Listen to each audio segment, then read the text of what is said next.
Hello everybody, welcome to the colours of knowledge.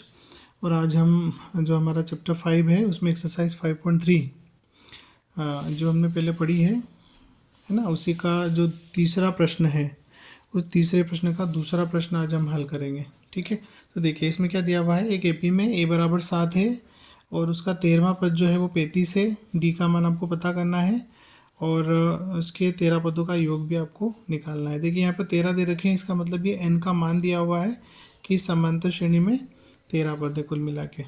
ठीक है, तो देखिए अब हम क्या करेंगे, n का मान भी हमारे पास है तो हम सीधे क्या करेंगे, A13 जो है वो आपको 35 दिया गया है, हम S13 लिख देंगे। तो n/2 और a प्लस ए एन ये सूत्र होता है हमारे पास। यहाँ पर S13 है, मतलब n का मान 13 है तो 13/2। a का मान यहाँ पर आपके पास 7 है और a n मतलब A13। ठीक है, तो 13/2 7 प्लस A13 जो है उसकी वैल्यू आपको पहले से सवाल में दी गई है 35। ठीक है, तो वो वैल्यू हमने यहाँ रख दी।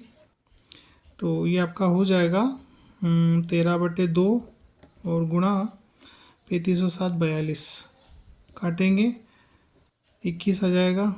13 गुणा 21 आप करेंगे तो आपको मिलेगा 13 एकम 13, 13 दूनी 26 और 1 27। तो इसके 13 पदों का जो योग है वो कितना है, 273। किसका, ये जो एपी है जिसमें पहला पद 7 है और 13 पदों का योग 35 है, तो इसका 13वां पद, इसके 13 पदों का योग जो है वो 273 होगा। ठीक है, अब यहाँ पर डी की वैल्यू हमको निकालना है। तो देखिए डी की वैल्यू कैसे निकालते हैं।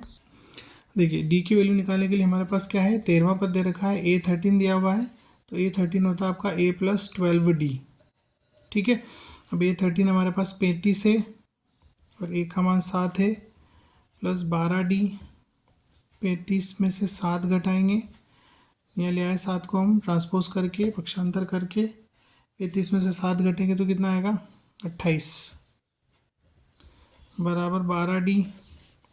28/12, 4×12 और 400 तो 28, तो 7/3 जो है वो है डी का मान, मतलब डी बराबर आ गया आपका 7/3।